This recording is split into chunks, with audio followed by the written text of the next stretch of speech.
I'm curious about you. Fascinating individual. If somebody Thank were you. to ask who you are, man, a bar, coffee shop, whatever, what would you tell them the answer to that is? Who am I? Well, it's a good question. Way to start it off. I I will say I'm a very ambitious and persistent individual, right? I have a lot of goals and dreams, and I always strive to reach those goals and dreams every day. And so I would definitely say those are probably the two biggest adjectives to describe me. Personality wise, of course, nice, kind. I can be funny at times too, you know. But I would say those are the main things that describe me. But as far as what I do and who I am and stuff, I am a national news anchor at iHeartRadio for the Black Information Network. So I primarily on Fridays I'll do national, and then during the week I'll do local news here in Georgia because I live here in Atlanta. So I'll do local news in Georgia.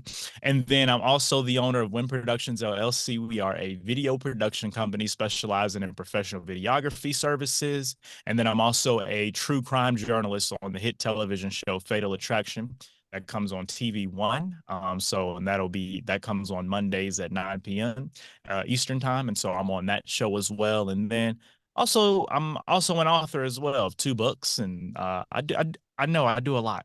Yeah, you got a lot going on, man. You got an eclectic background over here. And Thank dude, you. you got that radio voice like a motherfucker, man. I hear you talking. It's like you get in that mode, and it's like, yeah, okay, all right, I see. Thank you. I appreciate it. 100%, man. It's hilarious. It's pretty badass, actually. So, how'd you get into the whole anchoring, man? I mean, you're a young dude. You're up to a lot of interesting things. So, how'd you get into it all? Yeah, good question. So the way iHeart found me was I had put out this thing. So we called this it's called an anchor reporter reel.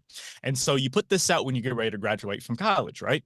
And so that an anchor reporter reel, for those that may not know, it's just a montage of clips that you've done within your years coming up in college or things that you may have done outside, but it consists of different stand-ups you've done. So like stand-ups on different scenes with you holding the microphone, talking on camera.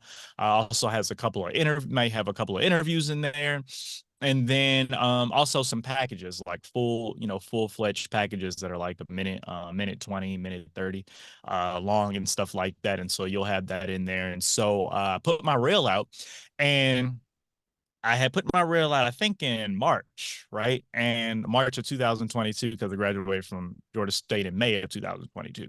And so I put my reel out, and iHeart had called me in October, and they said, Tyrik, we love your stuff. I remember my news director pointed out, he seen a Pacific interview where he knew, he was like, yes, he would be perfect here. And that was an interview I did with our senator, Senator Raphael Warnock, who's a senator for the state of Georgia. And so I did an interview with him, and I put that in my reel. And he was like, I loved your reel and stuff. Would you like to come anchor for us? And I said, absolutely, I'm on my way. So I was very excited to be here, man. But as far as just getting into anchoring as a whole, I've always been a curious person. I've always loved watching news and stuff and telling stories and informing people about what's going on. And so that's just been a really big dream of mine. And so now that I'm finally anchoring and at the anchor desk, it's definitely a dream come true for sure.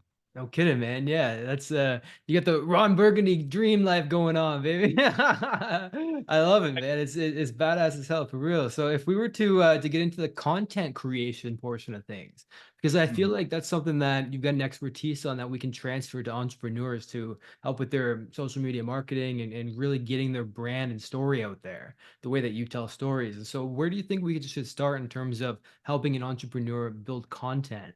And we can kind of walk through your process and how you think about it. Yeah, content is so important. Literally everybody is creating content. And so, especially if you're an entrepreneur, that definitely needs to be, I will say, now when a lot of people factor in budgets and stuff for the year and stuff, they factor in budgets for marketing, budgets for all this other stuff. Businesses need to start factoring in a budget for content creation. It's very important. Content is king right now. Content is literally winning. When you go on Instagram, TikTok, all kinds of social media and stuff, you will see people creating content, right?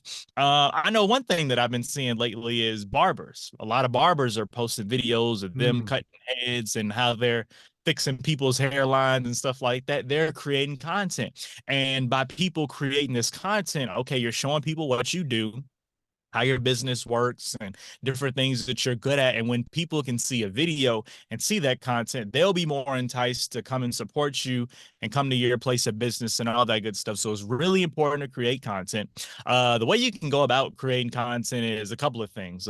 One, you can hire the professionals like my production company, Wynn Productions LLC. And then, because we do all kinds of commercials and television commercials you can put on TV and all that good stuff. We'll also come in and do your social media videos as well.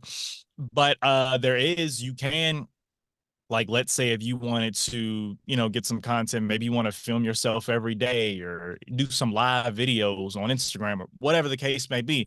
You can also get your own stuff. Like, you can get little camera, little cell phone tripod from Amazon or something like that. And get yourself, they got on Amazon, they got these mics that you can clip onto yourself and put it in your phone. Those are only a couple of bucks and stuff. So everybody can create content. So I encourage, hey, if you're an entrepreneur, you got to get into it, man, because this is where things are headed. Content creation, very Yeah, important. damn right, dude. So let's get into it. Let's say that I hired you to create some content for me with with your Win what is it? Productions? Win Yeah, Productions? Win Productions. Hmm. LLC. Okay, so let's say that I hired you guys. Where would we start? My question is like, how do you know what content to start creating when it comes to creating marketing materials for social media and even commercials, etc.? How do you know what content to start with? Yeah, so the first step, what we do with our clients is first we need to figure out what the goal is here, right? That's the primary basis. If we don't have a goal, we can't move forward, right? So that's the first thing I'm going to find out. First thing I'm going to find out is your goal. What are you trying to get to? What's your time frame on this goal when you're trying to achieve this and all that good stuff. So that's the first thing we're going to talk about is your goal. Where do you want to go? What is your purpose here? Then from there, we'll figure out, okay, if this is your goal, then you need this, or, you need to make X amount of videos a week that need to be on these platforms and all. Like we'll go over all of that stuff during our consultation and stuff like that. But like I said, very important to create content. And so, but I encourage like entrepreneurs out there, if they're looking to create content, figure out what's your purpose behind this content. Why are you putting out content, right? Because if you don't have a reason or a purpose, what's the point? And you don't know I what would you're creating say it for, right? What you're leading people to, and so that changes the whole exactly, pre-framing, right? You gotta know what you're leading them to, so you know what content to create that would logically bring them there, which is an interesting point as exactly. well. Yeah, no kidding. Hmm. Yeah, no, that definitely makes sense and stuff. But I'm 9 times out of 10, I hear people say, I want more clients. Okay, that's usually the goal, right? Everybody wants more clients and more customers and stuff. But then some people just be, really just basic with it. They'll be like, hey, I have the clientele. I just want a social media presence, because sometimes a lot of people are older and they're not really tapped into the social media and stuff like that. And so they still have to make content, and your business still should have a social media presence. So it may just people who just want a social media presence and stuff like that. But yeah, what we do, we just come in, have a conversation with you, figure out what best suits you as a Hmm. business owner, and of course for your business, and then we just go from there. So let's say the goal is to get clients, so and that's, generally speaking, that's the goal most people would have when it comes to running their business. How do you know what actual content to create that will lead to that end goal? Because you got the goal in mind and you're here and you want to be there. How do you know what content to create that's going to slowly work people down that path to eventually becoming a client? Yeah. So it's different kinds of content you can create. Me personally, this is how I say that I call it a customer testimony video. I say Okay. that these are the most profitable videos that you can produce and create, right? So most profitable videos that we do at the company. And so for those that don't know, a customer testimony video is you getting a couple of clients or maybe just one client that's maybe like your all-time customer or somebody who comes every week or whatever the case may be. And they're coming on camera and they're talking about your business, saying all these great things and oh my gosh, such and such is so awesome. They are fantastic. They're easy to work with. The process is nice and smooth. It's affordable. I love it. You should come and use them too. those are the types of content that's really going to get the customers in the door. Because now when you do those types of videos, you are building that what we call a trust factor, right? You're building that trust factor out in a cold market, right? So people that may not know about you or may be seeing this video for the first time and hearing about you for the first time, they're gonna be like, okay, they got these different people saying these great things. I might try them out and see what they're about too. There's that. And then we also have the celebrity customer testimony video, right? Ah, right. Getting Big, somebody with a yeah. big following behind them, that can definitely help increase clients and get you some more customers and stuff. So if you have a celebrity that's using your service, get them to do some content, get them to do some videos for you. Like I have like my like I know my barber and his company hit well, my Pacific barber, his dad, right? Because they're in the same building and stuff.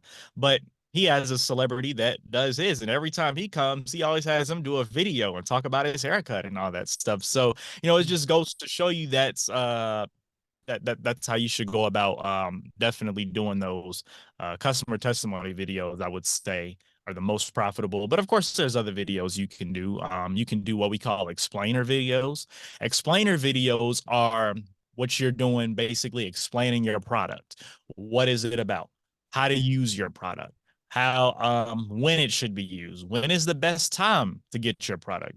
Stuff like that.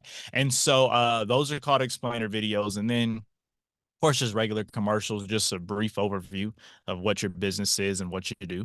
And then those are just a couple of the different examples on content creation ideas that you can have. I love it, man. What about some value creation in between? Because you don't want your social media channel to be testimonials and this is what we do, trying to get business coming in all the time. I'm thinking about splitting it up. So, what about some in between videos to provide value, education, make people want to start to get there without the every single video being a push? Because nobody wants to follow a channel where they're all trying to sell something, right? So, what do you put in Yeah. between? Yeah, no, that was actually a good point. I was actually going to say that education, Yeah. teach people about some things, right? Like, and it can be, and you don't necessarily like when it comes to doing these videos, you don't always have to sell. You know, sometimes the product or service will sell itself. And if you're, let's say, if, like you said, if you're doing an education video, all you're doing, like for me, right? So if I'm doing an education video, what I'm gonna talk, because my business is Wynn Production, so we do video production. So if I'm doing an education video, I'm going to educate people about the statistics of creating video and having video content. So I'm going to say, Mm. hey, did you know that over 1 billion hours of video is watched daily?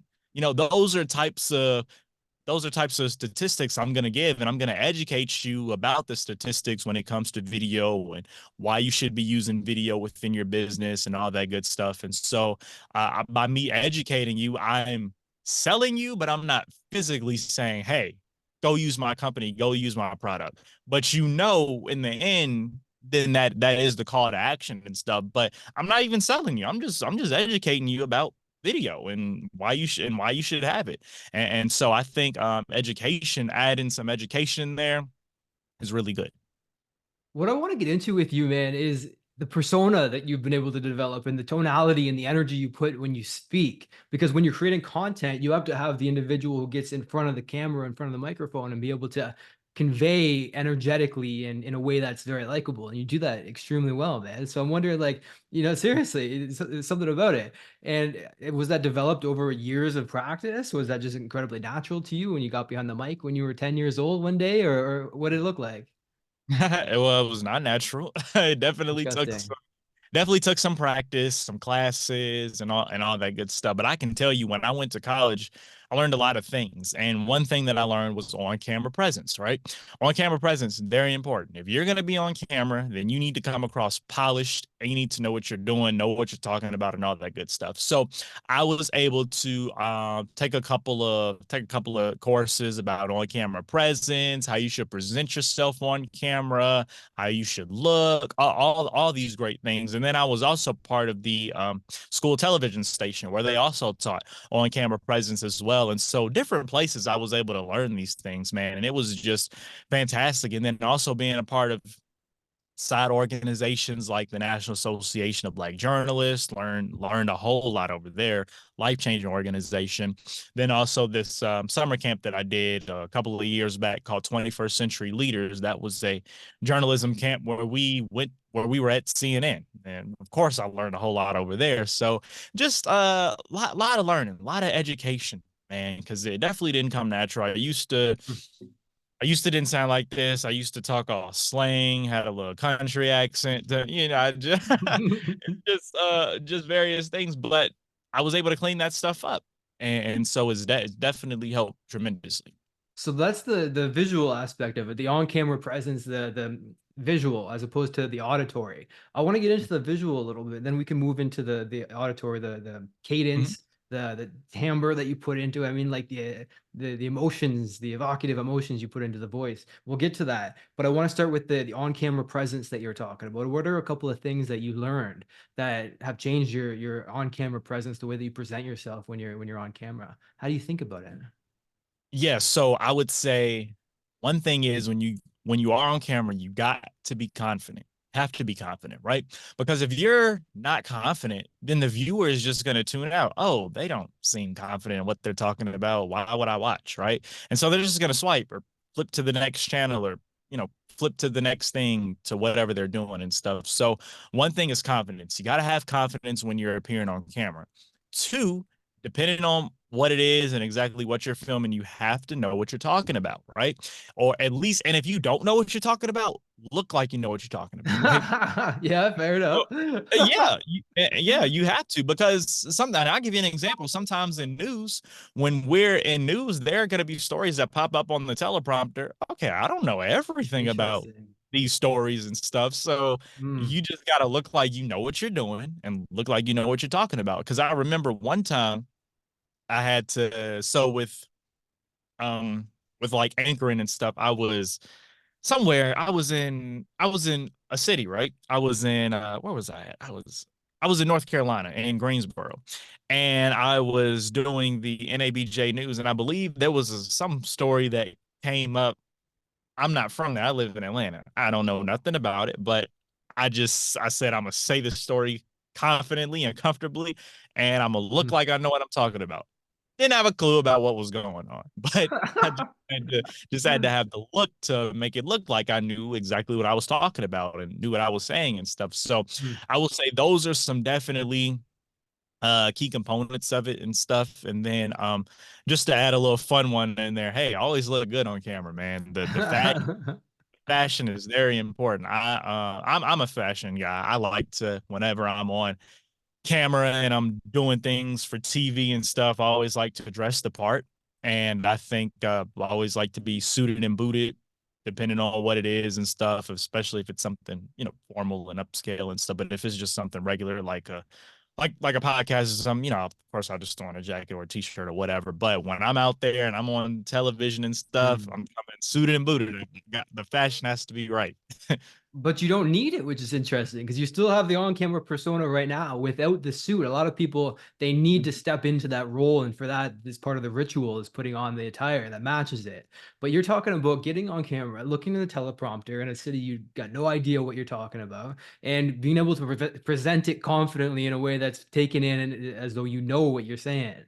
And Mhm. do you read the story ahead of time? How does that work in the backstage there? Yeah, I will say when I'm here, I am always looking at when like okay, so at iHeartRadio, right? When I always first thing I do when I come in is gather all my stories together. And then when I gather my stories, I go ahead and type them up, type them into my own words and stuff. Oh, And then from interesting. there, I'll compile the script, type the script up in Microsoft Word, and then I'll go through it a couple of times before I read it on air. And so I'll go through it a couple of times, okay, figure out what I don't know how to pronounce because I've gotten it's been some times where I pronounce some things wrong. And yeah, it's happened. I remember when I first started, I was always getting emails. You said the name wrong. So it happens, and you're gonna make mistakes, especially when you're first stepping into it. But now that I've been in it quite a while now, over a year, it's very important that I get these things right. I get these pronunciations down pack. I say these names correctly, and so Google is my friend. literally, if I don't know a name or how to pronounce something, I'll just put that name in Google. I'll put that name, and then after I'll say pronunciation, and then the little Google Voice lady will come up and you just hit the thing, and she'll pronounce it for you. And then so I just kind of practice with that. That way I can make sure I say it correctly and stuff, and then but yeah, that was a big struggle for me at first, is pronunciation on some things. But I go through my script and stuff. Then once I figure out things I don't know how to pronounce, or if it's something that I didn't like the way I typed it, I'll change it up.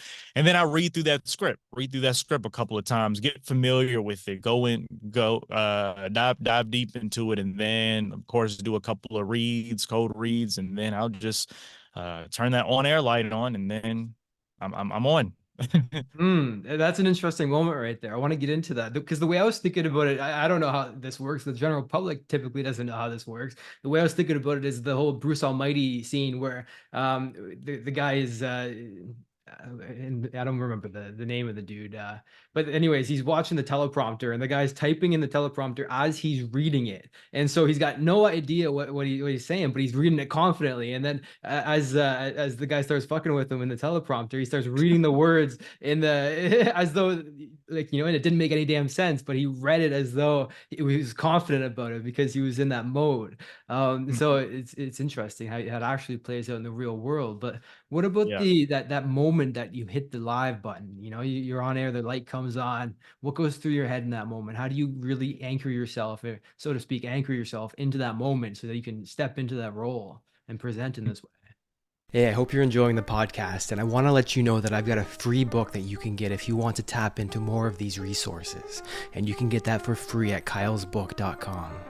Back to the podcast. Yeah, so it really just depends, because not everything is live. Just some things are live. But I will say, like, when I do my typical Georgia news, that is pre-recorded. So I'll pre-record that.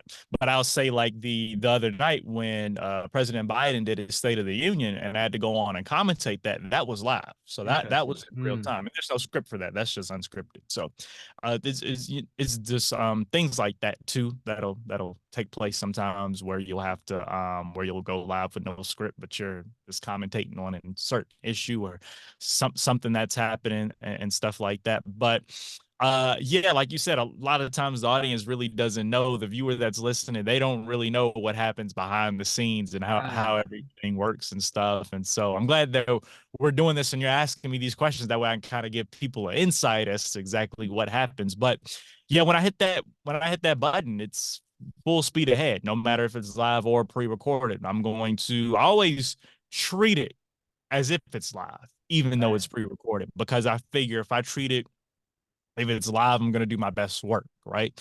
Because if I just put in my head it's pre-recorded, I'm going to think that I can go back and stuff, and then I'm going to be doing it Yeah. in six Yeah. takes Yeah. and all that. And we don't have time for that. So I always treat it, anything that I go into it, when it's TV or radio, anything, I always just treat it as if it's live, and I can't go back and redo it. Now, of course, I'm going to make mistakes, and because it's pre-recorded, I'm going to go back and correct it so I can sound really good and polished, but always treat it as if it's a live broadcast. Right, because the first take, there's something special about it. Because especially if you can get the on because I present webinars, for example, and this is why I want to get into the tonality with you and how you present yourself confidently. But with a webinar, even if it's pre-recorded, you want to do it on the first take if possible. Because what I find, instrumentally wise, even if you're recording music, the first take is generally the best if you can keep it going, right? And so, like you said, pretend it's live and then move through it. But I want to ask you an interesting question. Is let's pretend that you were teaching me how to be you for a day and I hit the live button. What goes through my head to be able to step into that moment? What goes through so teach me to be able to step into it so that that first take is the one that's used. Ooh, that's a good question. Wow. I would say, when it comes to doing this, always say think like a viewer and think like a listener, right? So that's always my mentality going into it, right? And so that's what I would tell you to do. Is first thing you want to do is you want to think like a listener, think like a viewer, right? And when you're reading the story, read it as if you were just talking, having a conversation. It doesn't have Mm, to be mm. today on the black information. Like, it doesn't have to be. Yeah, It does. right. You know, you want to, when you're on camera, you want to come across, I mean, not on camera, but I mean, in camera, radio, whatever you're doing, media period, you want to come across authentic and as a real person. You don't want to be the anchor man. Yeah, right, exactly, Stuff right? like So that. so how do Yeah. I So avoid that? yeah. The way you avoid that is you just be yourself. Literally just be yourself. Sometimes when we first step into it, we're always trying to pretend to be someone else that we've seen on air Right. and stuff. But Yeah. just they always say, just be yourself and talk the way you talk. You don't have to come across on camera as somebody you're not. And so those are just some of the components I would say, and then just have a way at it, and then make it you, right? It doesn't have to be, like I said earlier, it doesn't have to be anything that you think it is. Just make it you, and just read it and say it the way you would say it, as if you're just sitting in my living room and we're just talking. Like the way we're talking right now is exactly how it should be read and come across on the air. But it can be difficult, man. It's easy for somebody to go into that mode of, oh, I got to be prim and proper. I'm on camera right now. Let's be absolutely perfect. And then they come across all boxy and it's like, it's too structured. There's something wrong. So how do I, in this example, how do I step into that natural role when it comes to still being on camera? If that's the natural inclination, because I feel like that's a common problem. Even with Mhm. making sales videos or marketing videos or content for social media, people feel like they have to step into this proper role the way that they should behave when it comes to getting on camera. So how do I, really get that relaxed state and not change my persona, so it's different than what it would be like if I was just hanging out and shooting the shit with somebody? Yeah, the what you have to do is you have to change your mindset up, right? Right. I when you so a lot of times when people go into it, they'll have this certain mindset on exactly how they should sound or how they think that they should sound and stuff. And so that's the first thing. Is really just your mind. You just have to get out of that mindset and just say, okay, when I go into this, I'm just gonna be myself and I'm just gonna do it, right? Because I will say that was my struggle when, especially when I was first starting. I was trying to sound like somebody I saw on TV, and it just really wasn't. They were like, "Tyrik, that's not you." Right. Yeah, exactly. Yeah, be you and be yourself, and make sure it comes across that you are being yourself. Because sometimes the viewer can tell, and the listener can tell Oh that yeah. you're not being authentic on the air. So you definitely want to make sure that you're always being authentic. But yeah, the way you get out of that is literally the mindset, and then just do some practice runs. Practice if you can, if you have time to practice, because you can, when you're in the midst of practicing, you can stop yourself. Okay, this isn't me. Let me go back and do Right. it, right. So definitely get your reps in if you can. Read it a couple of times. Like when it comes to the script, read it a couple of times if you can. But yeah, just I would say mindset, and then also go get your reps in with the script.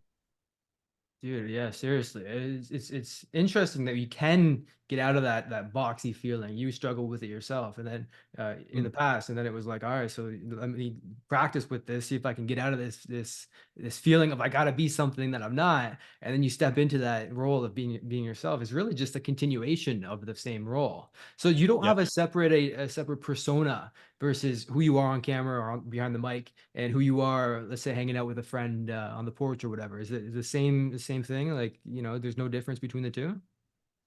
Yeah, I would say so. Maybe like a slight difference, just because my I'm not gonna talk in slang. Like I'll talk in slang regularly, but of course on camera you're not. Right, right, right. Yeah, you're not Right, gonna talk in slang and say these slang terms that nobody else knows, right? So right. when you're on camera, you just want to come across universal and just say words that everybody knows, you know. And so one thing they always say is keep it simple.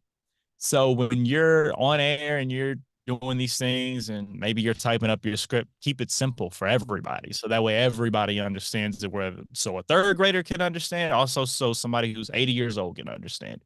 You got to keep it universal for everybody. But I would just say, yeah, that's probably the only thing. I just don't talk in slang terms. Right. And you know, you can't swear on TV and shit like that, right? So you gotta watch it. So I'm wondering like where the balance is, man, because it's hard if you're gonna be because you can't directly be the exact same person. There's a different persona if you're talking with your grandmother as opposed to your friend. So I'm wondering where you find that balance between stepping into that role as and still being yourself, but not being too much yourself where it's not going to be relatable to a grandma or a 3-year-old. So where do you find the balance there? Yeah, me personally, I just know when to turn it on and turn it off. Right. Yes. And I'm trying because it's unconscious with you, and it is with Yeah. everybody. And that's what I'm trying to do is extract your unconscious processes, what you Mhm. do, but don't know how you do it. And then if I can Yeah. extract it, then I'll be able to do it myself, and other people listening and watching will be able to do the same thing with their business when they get on Mhm. the mic. So, Yeah. where do you find the balance between the two of them? You still being yourself, authentic, but Mhm. not being alienating to other people who will also be watching that you want to be able to incorporate. Mhm. Yeah, to be honest with you, it's kind of It's hard to hard, explain. man. Yeah, I know. I I just gotta just do it. know. It's not. I wouldn't say it's like something that I can like break down and explain. I just, I just do it. It's like if I'm having a meeting with my manager, okay, I know I got to sound a certain way, and I have to go in with a handshake rather than a dap that I would do with Right, a friend. right. Yeah. So No shit. it's just Yeah. it's just different, just different things. Just know who you're talking to, right? And Right. and that's usually how I just go into it. I always know who I'm talking to. If because like sometimes like I'll give you an example. I really love sunglasses, right? And so everywhere I go, if I'm outside, you're gonna see me with some sunglasses on, right? But one thing my dad always noticed that I would be really comfortable with having these sunglasses on. And he was like, son, when you're talking, no matter where you are, when you're talking to people that are older or you're talking to people with power and all this stuff, you want to remove your sunglasses so that way they can see your eyes. I didn't Mm. understand it. I'm like, dude, the sun is shining. I'm wearing my shades.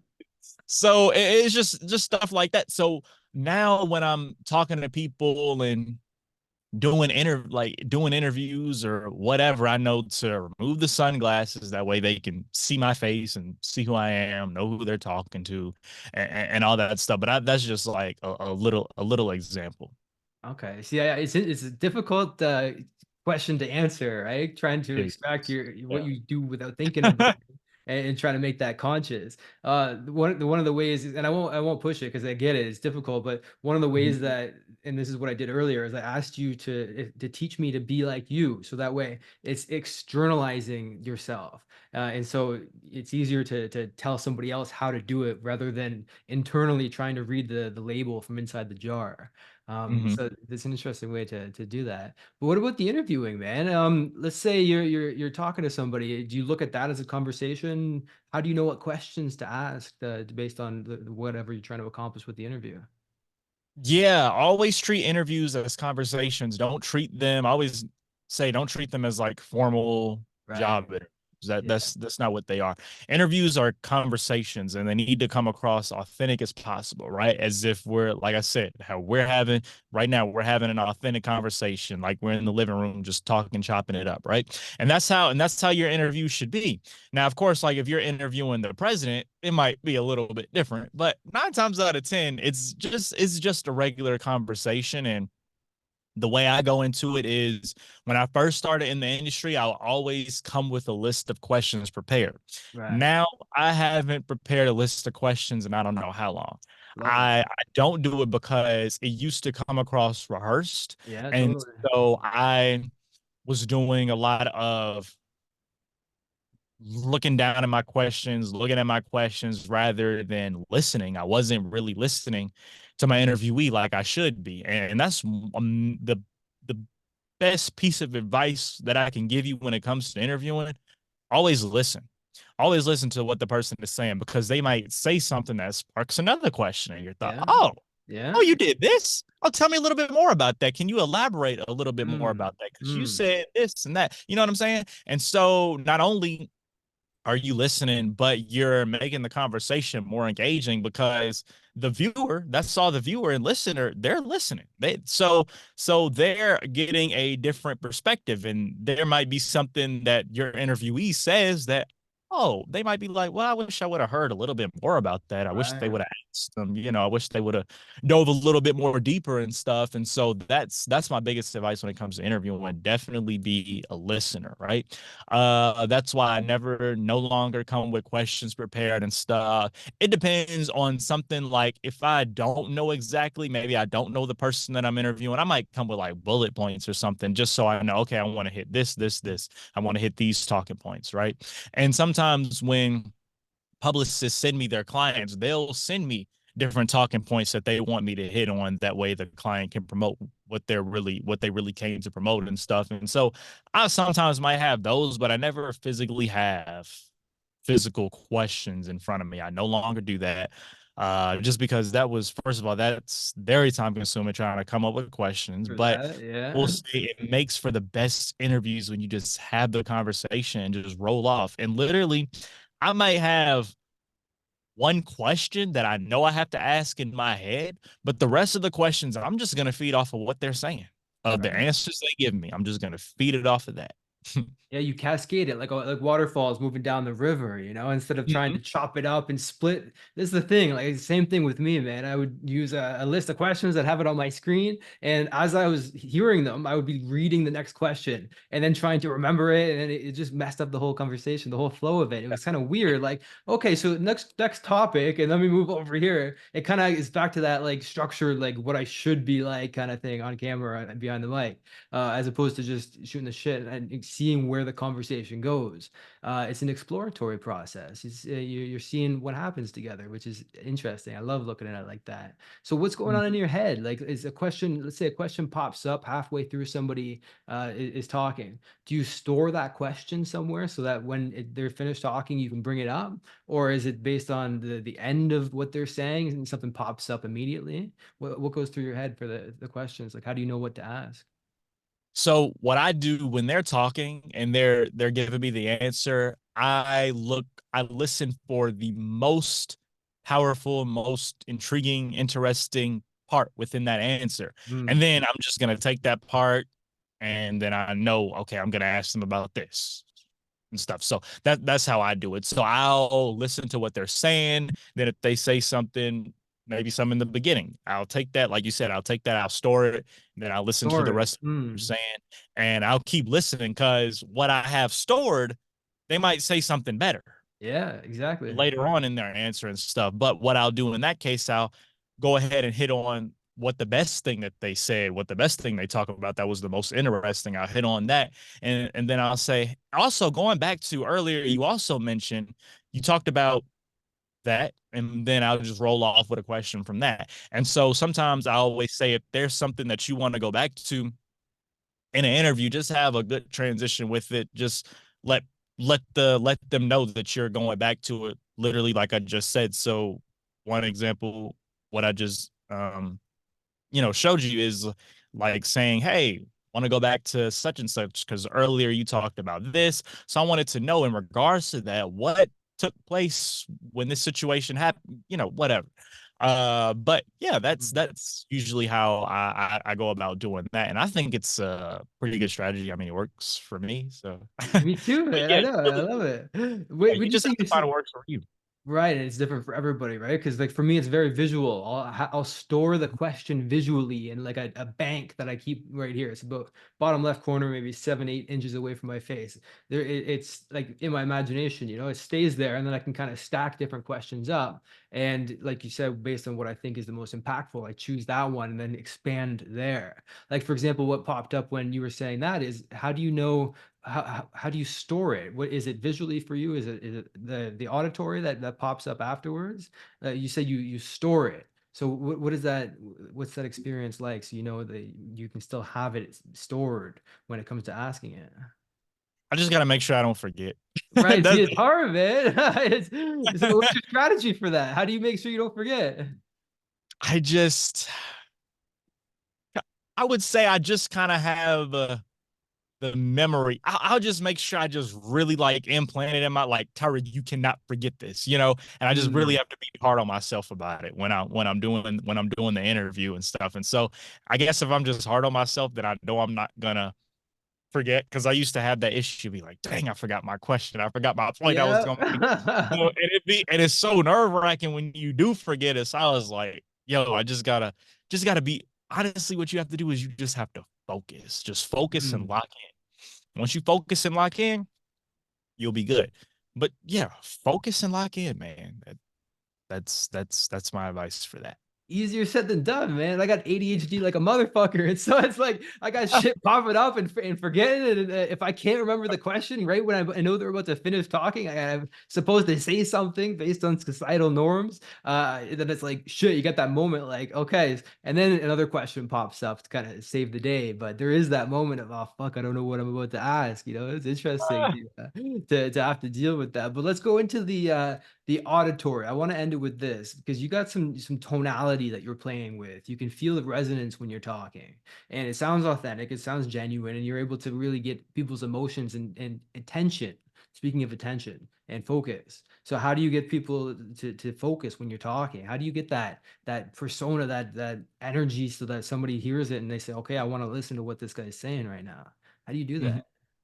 I when I'm talking, and this just goes for anything, whether it be like a speaking engagement or an MC in an event or something, I always got to come with the energy, right? Mm, right, Be excited about what you're talking about, if it's appropriate to be excited about it, right? right. Because there may be times where you're doing something about that's sad or doing a sad story or something. But if it's not sad and it's something you should be excited about it.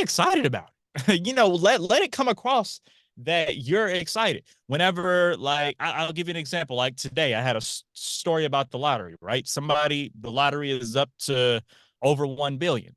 I'm gonna be excited when I'm talking about that, because if I'm excited, then the viewer's gonna Mm. get excited. And so that's what it comes across, because who doesn't want to be a billionaire, right? I don't know nobody that don't want to be a billionaire. So I'm gonna make it seem really exciting. I'm gonna pump it up, get you excited about it, and then hey, you might end up going to buy a lottery ticket or something like that. And so just stories like that always try to come across really excited and come with that energy and stuff. But I always read with energetic. I always read energetic. I have to have my energy behind it, because I'm a young, energetic person. So that's just natural for me. I'm just naturally energized, naturally bouncing off the walls and running around and all that stuff. That's just me, because I like to have fun and all that stuff. So that's just me. I just always come with the energy. And I always feel that when I come in the energy, it brightens up the room and Mm. people listen, you know? And so, because I remember my speaking engagement skills, they weren't really all that. They weren't really that good. And so I had to figure out, kind of polish up some things. But I remember I did one recently, and I just came in excited and hyped about what I was talking about. And I got the rest of the crowd hyped about what I was talking about Yeah. and stuff. So yeah, just come with the energy is what I would say. But what if you don't have the energy, man? What if it's like a rainy day, you woke up, you didn't have much sleep, and you gotta really artificially pump it out there in a way that's still genuine and authentic in the way it's perceived. But if at the beginning you don't have that when you walk in, you gotta really spark it up. You gotta pump it into you.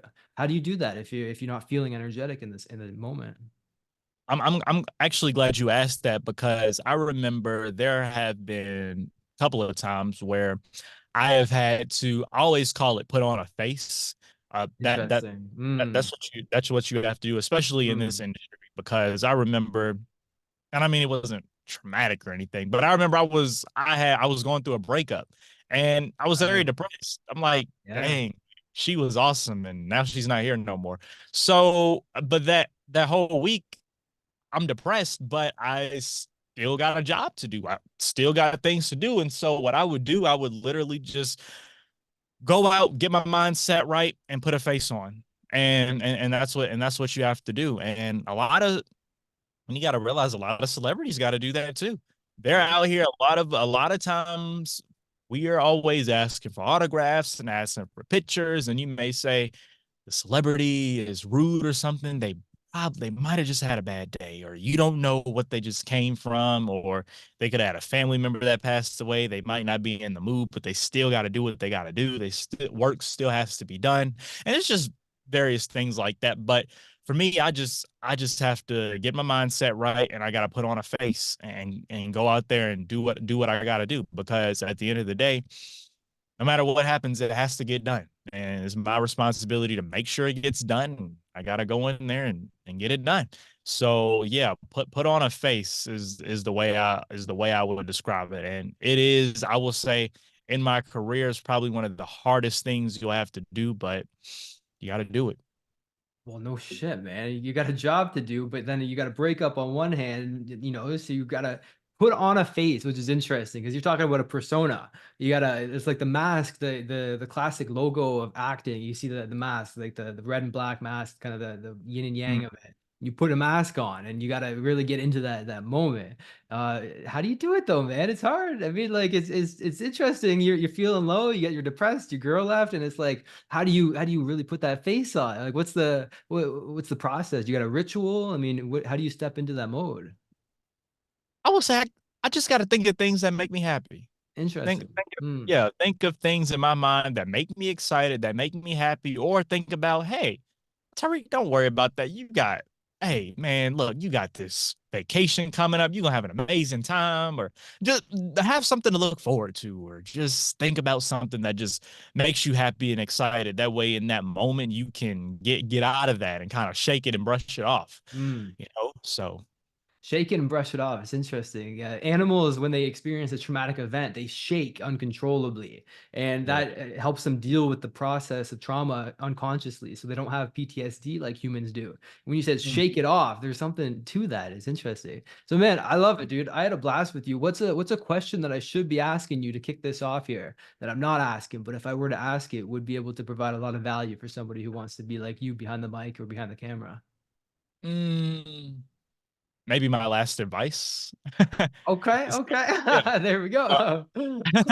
So I would say I always like to leave people with this little nugget. It's a quote that I made, but the quote is, when somebody tells you you can't do something, use that as motivation to prove them wrong. So Mm, there are going mm, to be tons of people out here. You're going to have some naysayers, you're going to have some haters, you're going to have some people that say you can't do it and you're not good enough and this and that. Man, just use that energy to go forth with it and push harder for it, right? I will say, when I was coming up in my career and stuff, I had a couple of naysayers and stuff, but I just used that as motivation. I said, "Oh, they think I can't do it, man. Just watch." You know what I'm yeah. saying? Like, Yeah, yeah, sometimes you yeah, just you're have to, you're flipping yeah, it. exactly. You have to go in with that. Now, don't let that be the primary reason you're doing it. Just let it be a little extra sauce, a little extra Mm, cherries on top. That kind of gets you over to your goal and what you're trying to accomplish and stuff like that. Because I had to make sure that I didn't make that, okay, just because they said this, okay, I'm gonna do it. That shouldn't be the reason. That should just be help motivate you a little bit more than what's your motivation that's already there. So but I can give an example. I know when coming, like, when I was getting ready to graduate, a lot of people tell me I wasn't going to be on national TV right out of college. I was going to have to do some things, and then literally I had my first national television gig the day before I graduated. So, and I was just motivated, man. And by them telling me that, that just strived me to even push just a little bit harder, strive a little bit more. And eventually it was a blessing when it came to pass. And so I'm was very excited about that. But that is mm. the true crime show that I told you about earlier, Fatal Attraction on TV1. So It's beautiful, man. It really is. You're taking something that's negative, that you can perceive it as negative energy that they're pushing on you, and you mhm. use it to push you forward instead of bring you down. And so you're naturally reframing the way that you're looking at naysayers, which I think is very important because we're all going to see somebody say, "Well, you can't do that," because they've got the belief that they themselves can't do it, and they project that onto other people because if they're feeling that it's the reality, then they think it must be the reality for you too. But as you've proven, man, the perception is the game, and you're able to shift that and reframe it in a way that's empowering. So beautiful place to leave it, man. I appreciate it. Anything else you want to add before we kick this off here? Nah, but I definitely appreciate you so much for having me on. This was fantastic. It was great. I do got to shout my social media out. Oh I yeah, got man, to bring it on. shout out to followers, right? But guys, those of y'all who are listening and watching, make sure y'all go follow me on Instagram, TyrikWynn.iHeartRadio. That's TYRIKWYNN iHeartRadio. Go ahead and follow me on Instagram, Facebook, same thing, Tyrik Wynn iHeartRadio. X, formerly known as Twitter, Tyrik Wynn TV.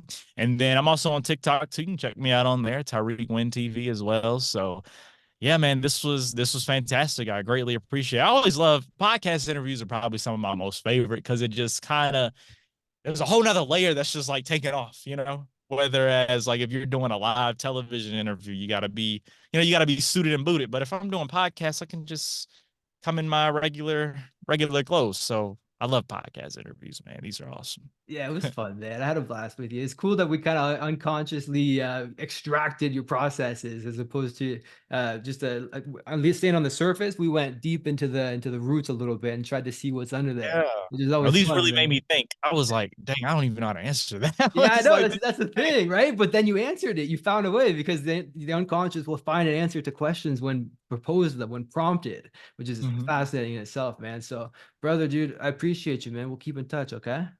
Yeah, definitely. It was great talking to you, man. This is fantastic. I appreciate it. I appreciate you, man. Seriously, and I'll be listening to you and watching you on True Crime, man. It's freaking badass what you've accomplished in your life already, brother. So it'll be interesting in seeing where it goes. So huge props to you, man, and I appreciate you. We'll keep in touch. Awesome, fantastic. I appreciate it. Okay, man. We'll talk soon. Bye. All right. I hope you enjoyed that podcast episode. And if you want to get a free copy of my book, go to kylesbook.com and you can get a copy there. I'll talk with you soon.